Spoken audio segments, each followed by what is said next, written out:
Welcome to the Personal Pension Radio Podcast, where you get unconventional insights into wealth building and retirement that actually work. Discover data-driven strategies and learn from a wealth of experience so that you can take your retirement to the next level. Now, here's your host. He was once bitten by a harbor seal, the income engineer, Kraig Strom.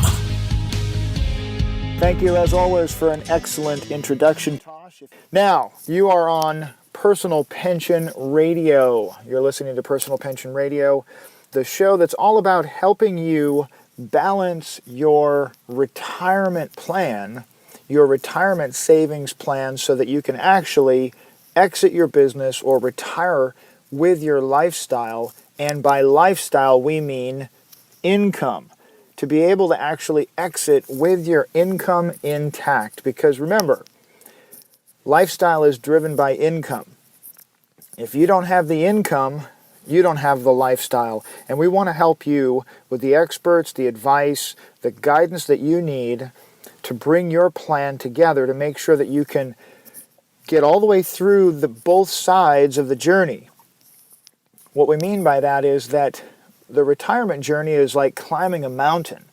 The uphill climb we relate to the accumulation phase.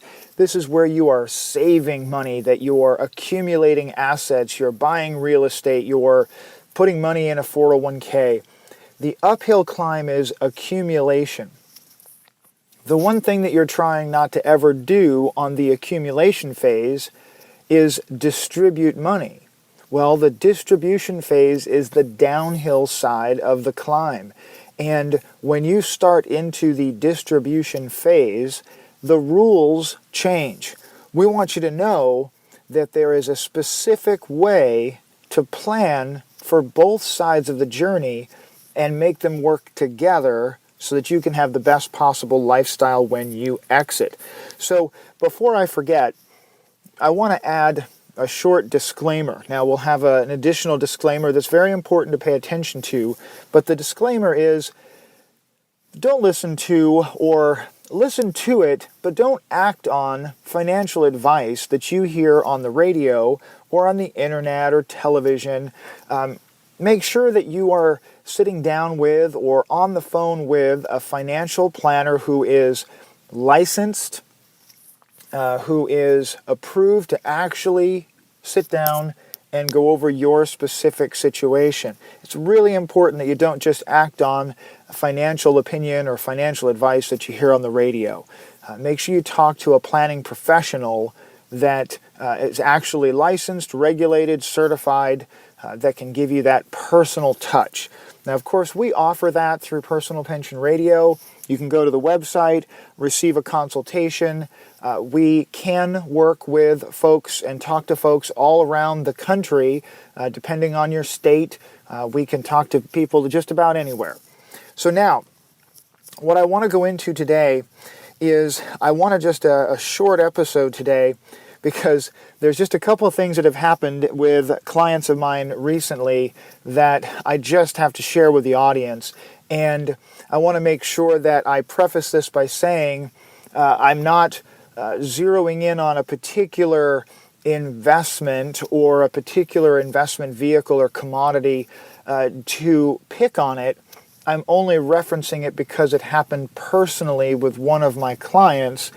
So it's not to say that it's right or wrong for you or this situation applies to you. But here's something that actually happened recently.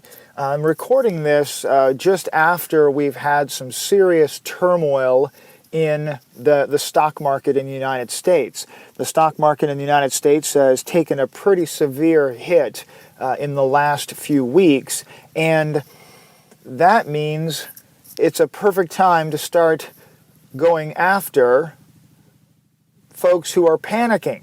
If you are an unscrupulous or an aggressive salesperson, maybe it's the right time to go after people.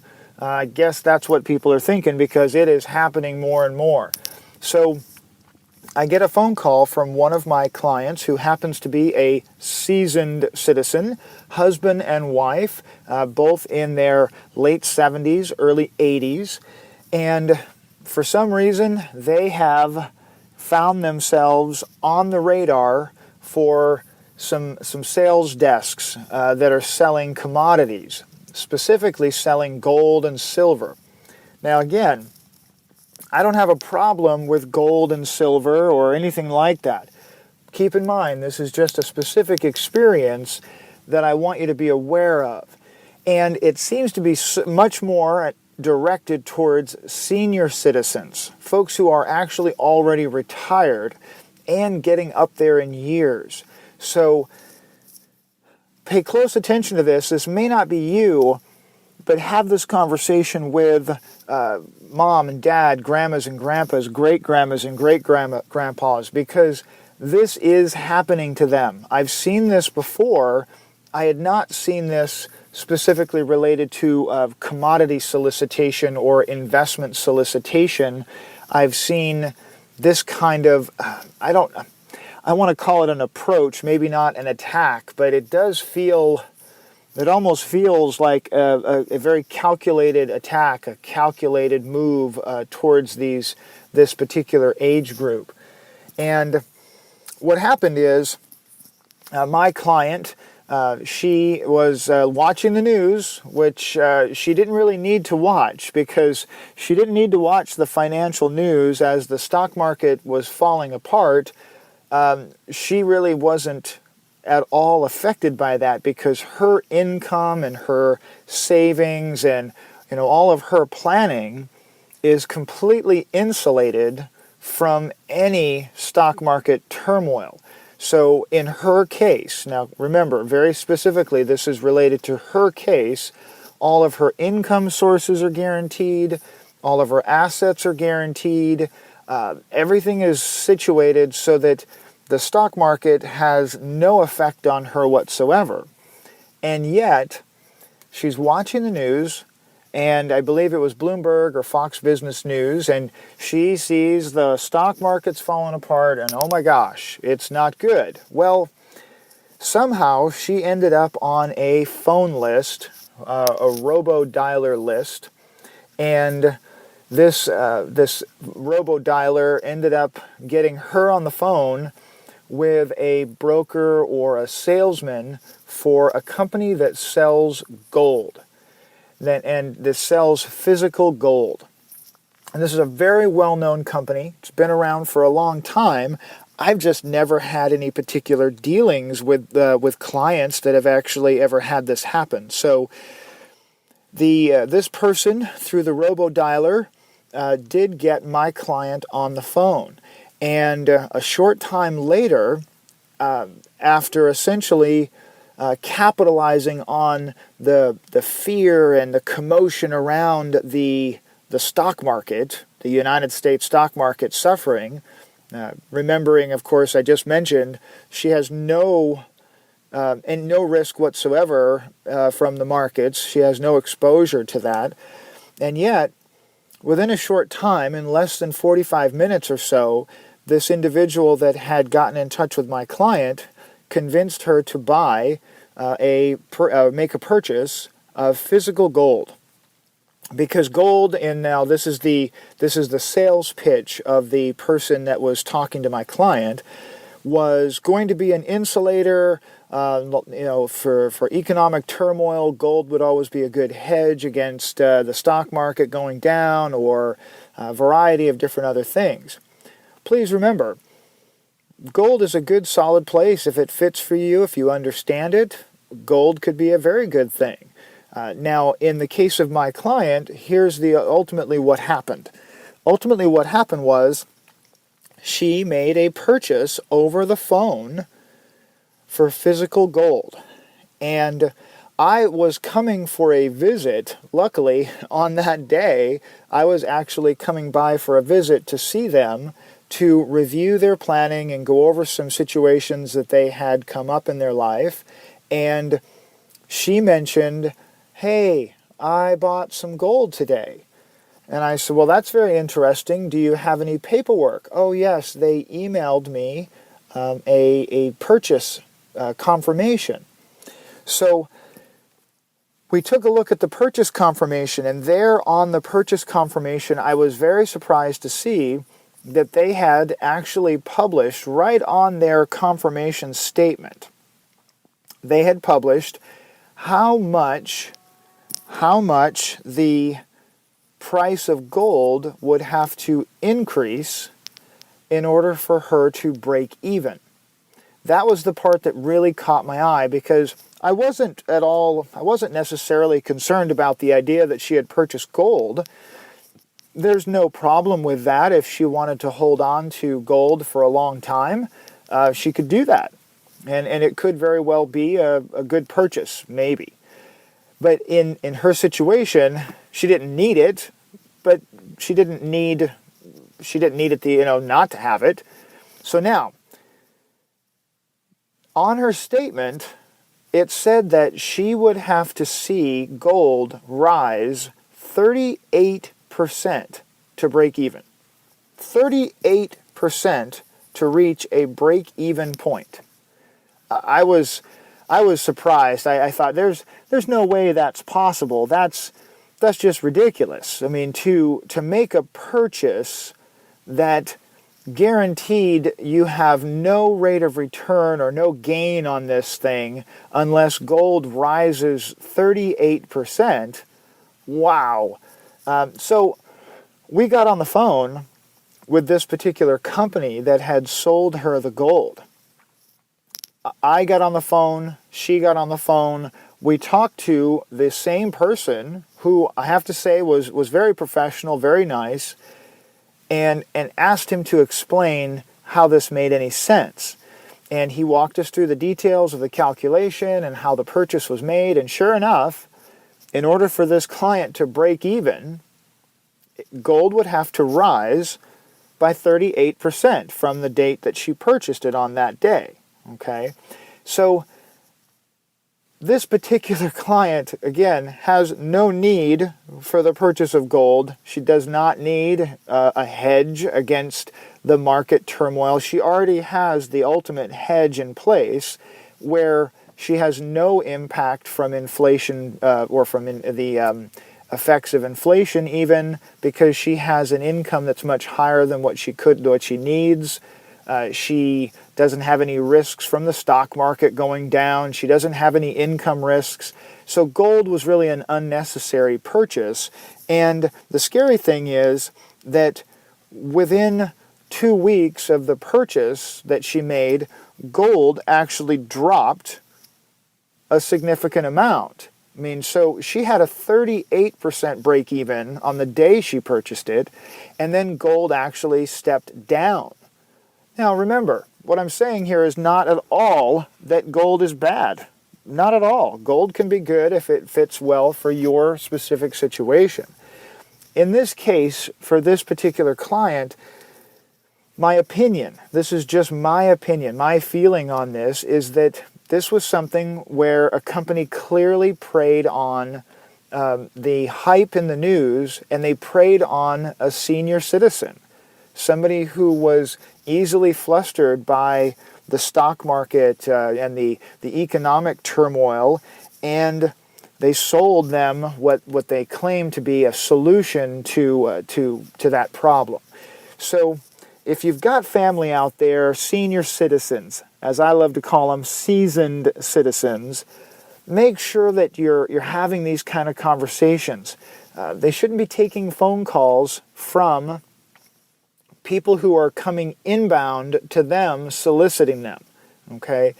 Unless they have a good financial planning professional that they can bounce these ideas off of, really encourage those folks and remind them consistently to be aware of that, to watch out for that, because it was shocking. I mean, there's no other time, I think, that anybody would ever walk into a professional investment firm and say, please give me an investment where I have to earn a 38% return to break even, and let me pay you to help me buy that investment, right? So beware of that. Watch out for that. It was very surprising. I couldn't believe it. The last time I had seen this was 7-8 years ago, with one of my clients who had taken a robocall, one of those auto dialing calls came in, and it was from a supposedly charitable organization raising money for firefighters or something like that. And it sounded legitimate. And what ultimately happened was she said, "Sure, I'll give you $25. And she ultimately gave them $25, and I believe she had given them a credit card over the phone. Well, that wasn't the big problem. The $25 over the phone, not a big deal. Well, what happened apparently is that multiple scams were all connected, and the next thing you know, she has been put on the radar as somebody who gave to charity. So I think the next call that came in was from a widows and orphans funds for the Indian reservation that no one has ever heard of. And they got a little bit of money out of her. And then another charity within weeks called her. And so what she did was she basically got on the rotation for this charity scam. And eventually they built up trust, and she ultimately gave them her bank account for a wire transfer. And they transferred $22,000 out of her checking account.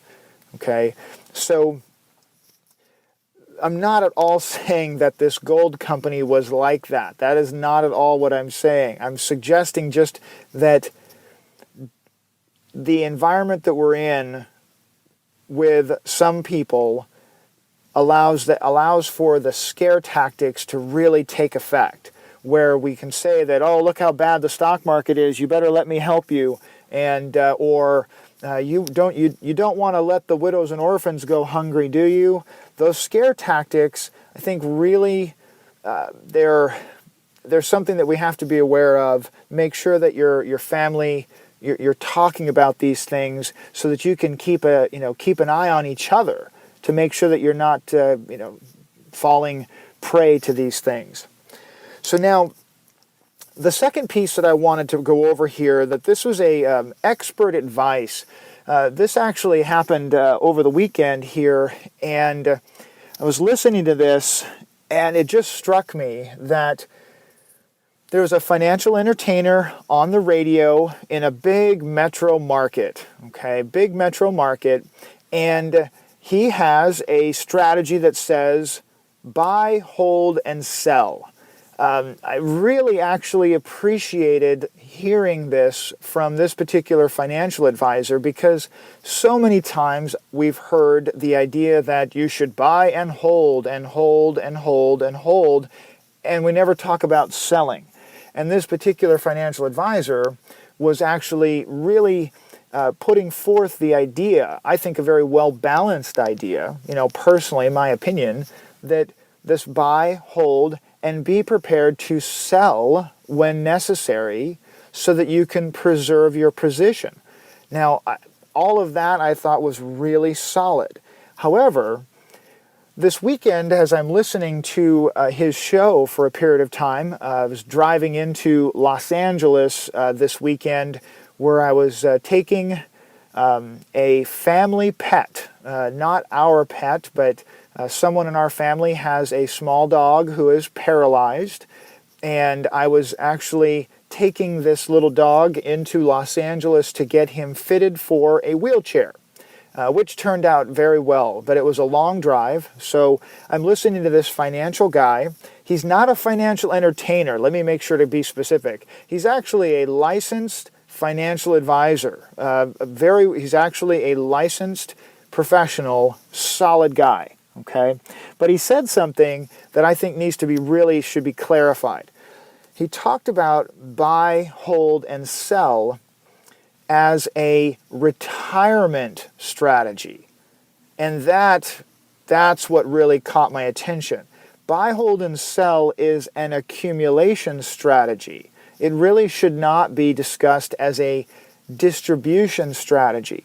Okay, so what we have to worry about is, in a distribution environment, when you are distributing money, you have to have an option. You must have an option to be able to draw from an asset or financial product that is not affected by market downturns or interest rate fluctuations. If you don't have that option, you don't really have the right kind of, in my opinion, you don't really have a distribution plan. You have an accumulation plan that you're trying to blend or to bend into a distribution plan. Okay, so it's an accumulation strategy. For example, we'll talk about things like dollar cost averaging. We'll talk about average rates of return and such. A buy, sell, and hold, or buy, hold, and sell strategy is an accumulation strategy. That if you try and shift that into a distribution environment, think about this. If all we have, let's say that if all we have to work with is assets that have risk, and we are in a market or interest rate downturn, we still need to keep our lifestyle, so we ultimately have to pull money out of those income assets. And if we're in a situation where the market or interest rates is going down, well, we could be in serious trouble, because now we have something called reverse dollar cost averaging. When we sell, if the market is down while we're doing it, we're hitting the account or the investments twice. We've got the market taking a hit, and then we've got our lifestyle taking a hit. Okay, so buy, hold, and sell is an accumulation strategy at best. It is not a distribution strategy. Okay, so we have to be mindful of that. We've got to have a position where we can buy and hold when necessary. And what I mean by hold in retirement is we hold off from taking any money out of that investment account or that money that we had set aside for income. And we draw our income perhaps from some other unaffected place. So a buy, hold, sell strategy is great for accumulation. In my opinion, it is not a distribution strategy. In order to have a proper distribution strategy with a buy, hold, sell, you have to have an option that you can draw from an asset or a financial product that is not affected by market downturns or interest rate fluctuations. So if you want to learn more about that, by the way, we have a great report available for you on personalpensionradio.com, Optimizing Retirement Income by Dr. Wade Pfau. Outstanding. Probably, in my opinion, one of the most comprehensive income reports, research papers that you might ever see. Again, my humble opinion, but you really owe it to yourself to check that out, and you'll understand more completely what I mean by buy, hold, sell doesn't work specifically for distribution. Okay, so now what I want to cover just briefly to wrap up today's podcast is another case study. We've done several of these because we've had really, really great feedback from people who have listened to some of our case studies to help you understand that you shouldn't be discouraged. You know, that if you look at the retirement planning conversation, it can be daunting. It can be overwhelming. You can think, oh, I'm way behind. I'm just never going to be able to retire, or I just can't do that. You can do this. And so today I do want to share a brief story, a case study, if you will, from a very different demographic. We've talked about some business owners, and we've talked about some young folks in their 30s and 40s. But I actually want to share a story of a client of mine, and you have to know this, although it's going to sound sad a little bit, you have to know that as I'm recording this, I am smiling, that I had an opportunity to be part of this planning for this husband and wife and this family. It's been an honor. And so this is actually the story of a good doctor and his sweet wife that I ultimately met because I was introduced to them by one of their other advisors. They believe it was their CPA. And I was introduced into a conversation because they had done very well with their accumulation strategy. Okay, so accumulation strategy, while he was working as a doctor and she was an at-home mom raising some great kids, they had done very well in the period of time prior to his official retirement where he sold his medical practice. Their accumulation strategy had worked really well. Now, what became a big stark reality was not long after they had officially retired, they found out that they had retired with an accumulation strategy still in place. They did not have a comprehensive distribution and income plan. They didn't have that in place. What they had was an accumulation strategy with various investments and things like that was now they're trying to bend that to fit into a distribution strategy to keep their lifestyle. And they had some experiences with ups and downs in their market returns and interest rates that made them stop and pause a bit nervously to say, this doesn't feel right.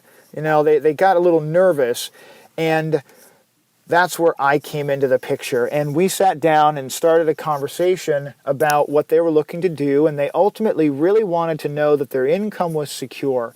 They had some glitches in ups and downs that made them nervous, really just made them uncomfortable. And they also wanted to really assure that there was a legacy in place, if they could, to pass on to children and grandchildren. That was awesome. And finally, they were concerned that there might be long-term care. Chronic illness could be an issue. So those were their big priorities. And what we ultimately did was we put a plan in place after, gosh, I have to say, and this is maybe an important point, I shouldn't skip over this, and that's why it's going to be a great indication of why you should never just act on advice that you hear on a podcast or the radio or TV or from a financial entertainer. Because before we ultimately put pen to paper with any additional or changes in their investments or product mix, we had met for 3-4 hours. We'd met with and had phone calls with 2 of their children. It was a comprehensive conversation before we ultimately actually began restructuring and moving things. Okay, so these folks had a concern about a variety of different pieces. So their investment strategies had worked well as an accumulation vehicle, but they were not working well as an income vehicle. So we made some changes there. We shifted investments into guaranteed income places, and we can go into much more detail, but I'm not going to be specific here because everybody's situation is different. What I just want to do is get to the point where you understand the general overview of what happened with these folks. We went from a non-guaranteed income position to a guaranteed income position, so everything was very comfortable. The market took some more ups and downs over the years and took a very big downturn during the recession in 2008, 9, 10, 11, and all that. And their income never skipped a beat. Just nice and steady, no worries, no stress. Now, we also, at the same time that we built the income plan, we partnered that together with a legacy plan.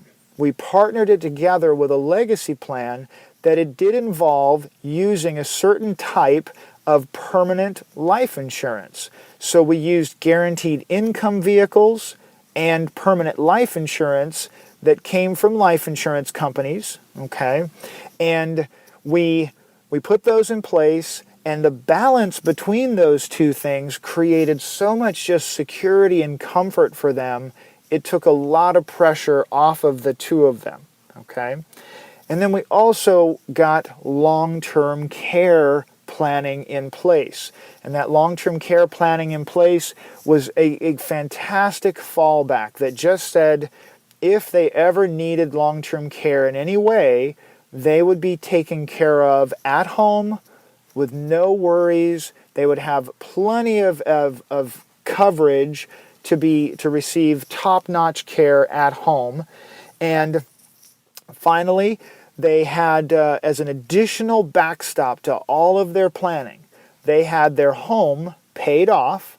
So if they ever needed a reverse mortgage, they could access a reverse mortgage for additional funds and to take care of big emergencies. Now, they did not need it. They don't need it, but they had it available. Okay, so they went to a really secure position. Okay, and it was just great to see the changes. When I first met these folks, they were very worried about the ups and downs that had been happening in the market previously. They were worried about their income not being consistent. He, the husband, the doctor, was very worried about what life would look like after he was gone. That what would happen to the income, and make sure his wife was going to be okay. That was his primary concern. And you could tell visibly when we first started the conversation that there was stress, there was uneasiness with the two of them. And yet, by the time we were done, they were feeling really good about the direction. And then, I have to say, it sounds counterintuitive, or it sounds like it sounds off when you think about it. But when the stock market and the investment world and everything fell apart during the recession of 2007, 8, 9, these folks actually felt better. They were not at all worried about the investment world. Watching that happen, they actually felt better about the planning they had done. Okay, so isn't that just a juxtaposition that you think about? Wow, the recession actually made these folks feel better because they were happy that they had put things in place that they were not going to be subject to any of those issues. Now, long story, but I got word last week that the doctor, at 92 years old, passed away. He passed away at home with family. We knew that he was not well. His kids, his son, and actually his grandson had actually been in recently to visit with me. I actually was on my way out to visit with him this week, Tuesday. I'm going to go out just to say hello and touch base with them, and he had other plans. He passed away last week at home, comfortable and well taken care of. Now, sad news, but I actually smile knowing that what he ultimately wanted to happen is going to happen. I'm going to meet with his wife and family. I'm going to be able to deliver to them the life insurance legacy planning that he wanted, that the both of them wanted, but the life insurance legacy planning that will provide just tremendous benefits for his family. And his wife, his sweetheart, will not have any problems with her income. She's going to be fine. Everything's in a solid, consistently safe position. She's going to be okay. So that's why I'm smiling. I'm smiling because working together, we actually put a plan in place where this good doctor and his sweet wife were able to guarantee to protect each other, to protect what they held most dear, and I get to be there to help them see that come to pass. So it is a sad day, sad news, but it's also, he lived a great life. He's a good man, and I've just been honored that I get to be there to help. So I've seen this many times in my practice, but this is one where I'm grateful that I had the opportunity to help them. So Good planning. That's what it's all about. That's what we're passionate about. That when you do it right, when you put good plans in place, it creates so much comfort and security and just peace of mind that I love that part of what I do. Now, personalpensionradio.com is where you need to be. Share this episode with your mom, your dad, grandmas and grandpas, friends, coworkers. Share this information. Get it out there. Better yet, get a consultation where you and I are on the phone together or in person. Do that at personalpensionradio.com. Get on over there right now. Grab that Optimizing Retirement Income Report. Share this with a friend. And remember, be positive. Ask lots of questions. Ask tons of questions. But get in touch with us at personalpensionradio.com. You can do this. It's awesome. I'm very excited to get ready for the next podcast. And if you've got questions, leave those in the comments. Send us an email. Very much look forward to the next one. We'll talk to you soon. Thank you for listening to the Personal Pension Radio Podcast. If you missed anything during the show, that's okay. We took the notes for you. Check the show notes for links, offers, and a full transcript. And don't forget to head over to personalpensionradio.com and download your free retirement income report. While you're there, we'd appreciate some iTunes love. Please leave us a fantastic rating on iTunes by going to personalpensionradio.com/iTunes. Thanks again for listening.